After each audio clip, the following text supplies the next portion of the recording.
Hello, and welcome to day 32 of Dungeon23.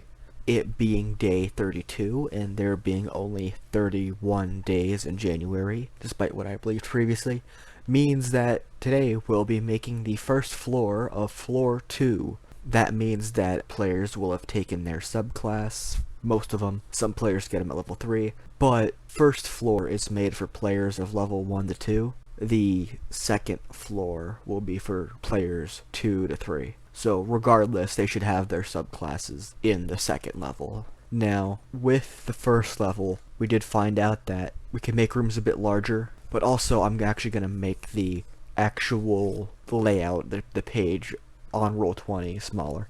Anyway, with that said, I already did make a blank page for us. This starting one, our first level, which is going to reload for whatever reason, it's 150 cells. I'm just going to cancel that guy. Our second floor here, which I'm just going to go ahead and name level 2.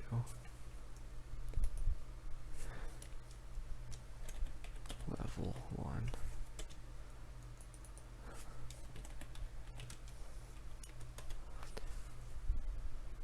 This guy is going to be... Oh, I don't want to delete it. Create a new one. Yes, delete it. Level 2 is going to be, 100. It's going to be a lot smaller. But it's going to be a bit more manageable. So yeah, a bit smaller. That does mean that we... Actually, we could still make our rooms pretty big, because we know what we're dealing with. We know about how many rooms we're going to be making. We're actually making less rooms because it's February, and February only has 28 days. It's the smallest month for some reason. Like, you couldn't just make January like a day shorter. You couldn't just stretch out February a little bit. Why is like a bunch of months with 31 days? Shave it off and give it to February. It shouldn't matter. Like, months are just like an arbitrary human construct. I mean, there's only like 4 months, kind of. Depending on where you are, it's barely even that. So, the actual months don't matter. I'm going on a tangent about the Gregorian calendar, and that doesn't matter. What matters is that we're making the first room of the second level. So, let's just sketch out the basic layout of the room. We're going to be making this guy bigger than the previous one, although actually it's going to be more so the same size as the original. So again, it's going to be a 9x9. No, yeah, I believe so, 9x9. Let's just sketch out the room. I'm not good with the numbers so much.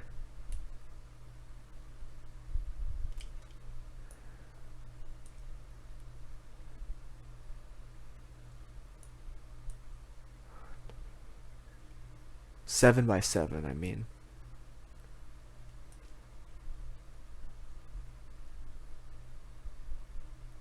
Let's make this less square-like.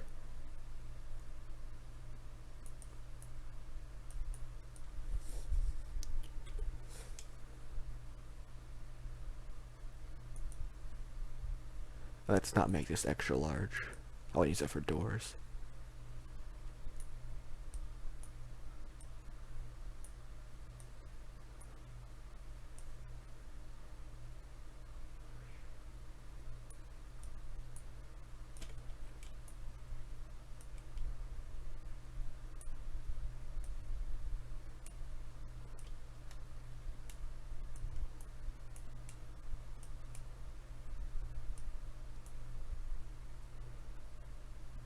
Here we go.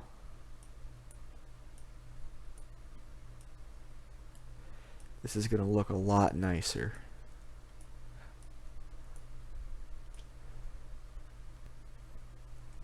Let's go ahead and just put a little signifier that's going to be a staircase with just little let's see here.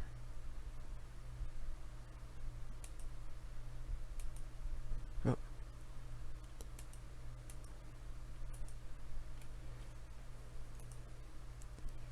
Make that transparent. Small.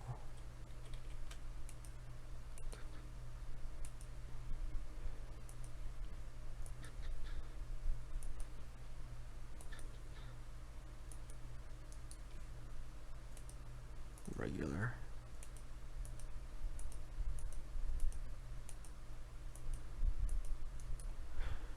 So it's going to spit you out right here. And what are we going to put for our rooms? Well, not our rooms, our doors, our first doors. One idea I had is that one is a real fake door, a fake real door. My idea is that it's going to be a draw shape. Extra large.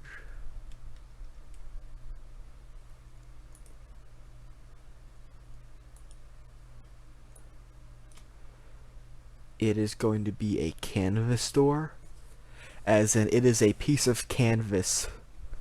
Let's make this wider. Will be a whole canvas covering this entire wall, and where the door should be, there is like a drawing of a door. So the party could just walk up and cut the canvas and walk through it. I do have a few ideas, something special to put behind it, but I think we're going to wait until day 4 to do that. As for these other doors, we're going to have this other door here. This is just going to stay open. There's not going to be a door on its hinges here. There's no door here.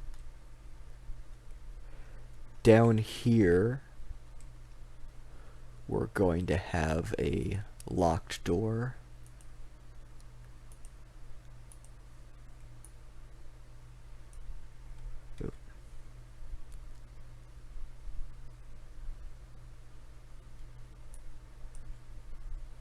This is going to be locked, and this one's going to be unlocked.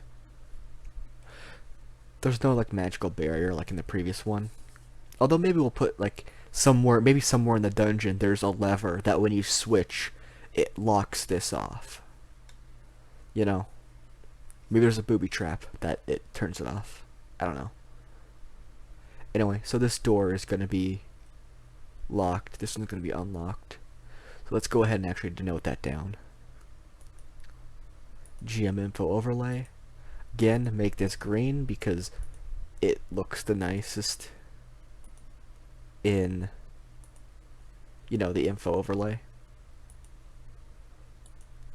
And we're just gonna say lock pick DC. Let's put this at let's see here.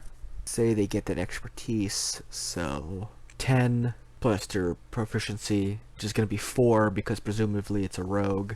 It's gonna be a 14 plus a thing, so 15, 16, 17. Let's make this 16. Pretty challenging, but not impossible.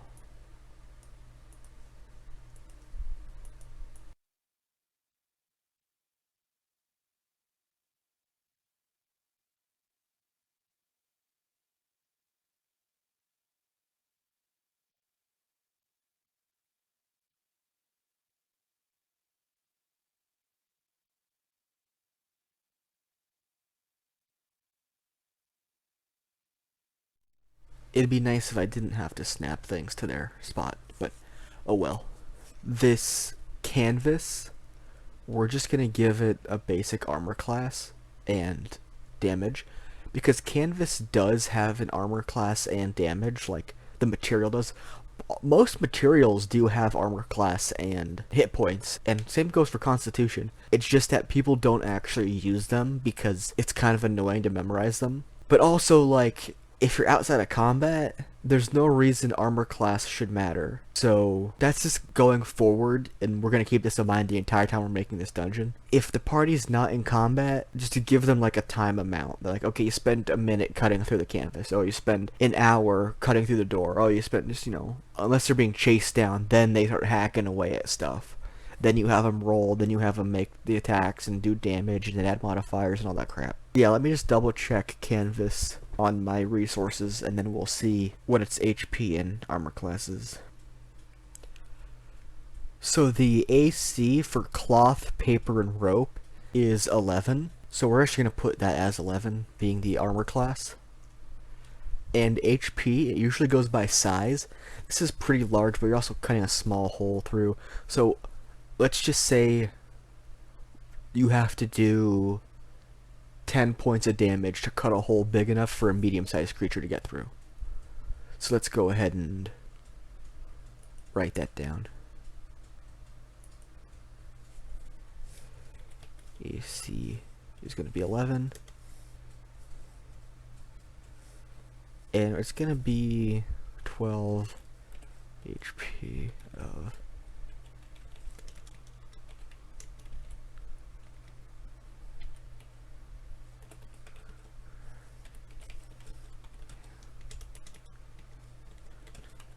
cut hole big enough for mead.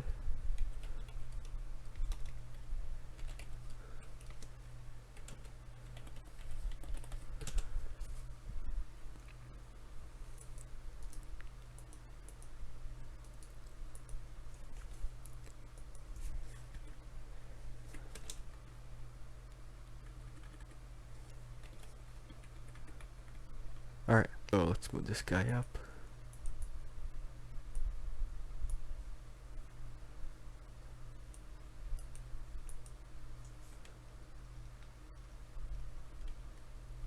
Yep, 12 HP. Basically, it probably has like 20. You're not gonna set the entire thing down. Like, cutting it down, the entire thing isn't gonna like do you any good, because the majority of what it covers is just brick wall or stone wall. But, you know, setting it on fire and burning it up, or, you know, cutting into it, is, you slash at it for like 2 turns. If you hit both, you've made a hole big enough, you know, or if you do a lot of damage. Now the canvas, it's just a painting, a very nice painting. It might actually be worth something, that if the party like says, hey, this is a nice canvas, and they like take it down and roll it up, they may want to sell it for, you know, some money. You know, treasure and art are like big things for value.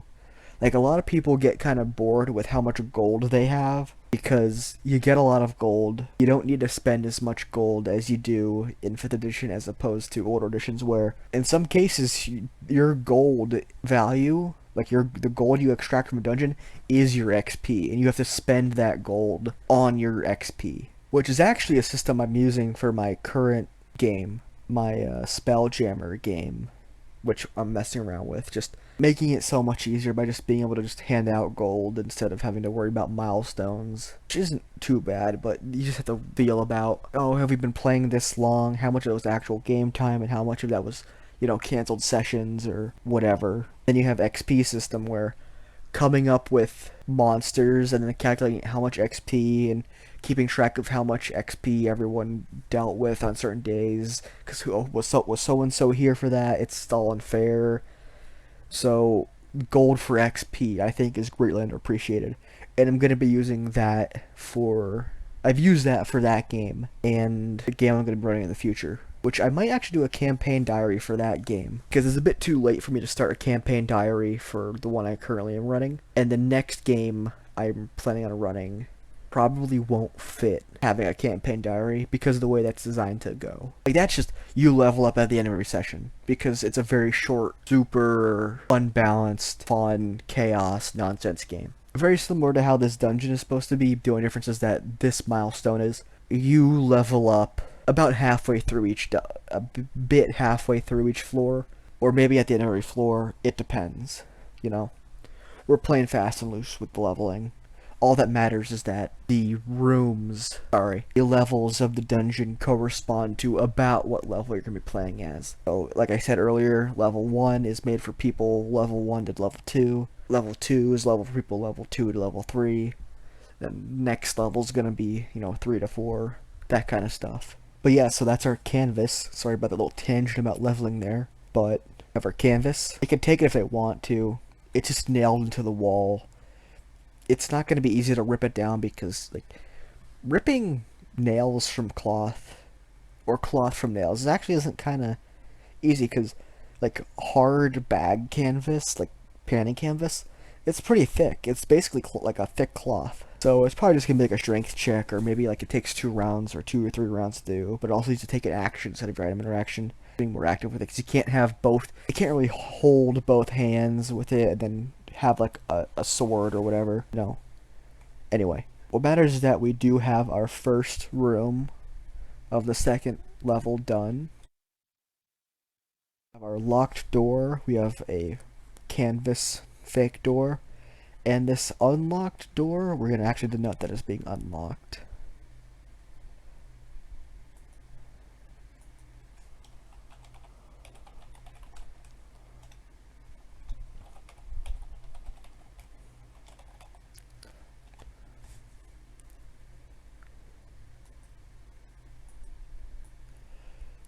There we are. So, last room, not room, last level, we kind of went in a clockwork, or clockwise, counterclockwise. No, was it clockwise? Way. So, what we're going to do this time, we're going to go counterclockwise. So, we're going to start this room, then go to this room, then go to this room, then go to this room, and then we're just gonna do the very same thing as last time, only the opposite direction, basically expanding outwards that way. So other than the different change of direction and also the making of rooms bigger, it's basically going to be the same as the first level layout wise. There's no specific room gimmicks, or level gimmicks rather. It's very much similar to the first one, only it's a bit more challenging and a bit more wacky. For like future level gimmicks, I have an idea of like one's underwater, or one's like pitch black and there's like no light whatsoever, or something like that. I don't know. Underwater, more doable than that, because the other one's just constant disadvantage and that's not fun. But that's going to be down the line. What matters now is that we have our doors set up, we have 4 rooms set up, and it's going to be fun. So yeah, thank you for watching. You know, like, comment, subscribe, all that crap. And if you have any suggestions, you know, put them down there. I don't get any of your random memes. I don't pay attention to internet stuff. Also, if you're asking about like questions about this campaign, as if this is a campaign, go watch the first video, or just keep listening. I'm not intending on running this as a campaign. This isn't my campaign. This is the challenge, the Dungeon23 challenge. I don't know why you're watching a video on the Dungeon23 challenge if you don't know what the Dungeon23 challenge is. They explained it in the first episode. I'm pretty sure it's in the description of this series. So yeah, I apologize for the poor quality. It's not gonna improve.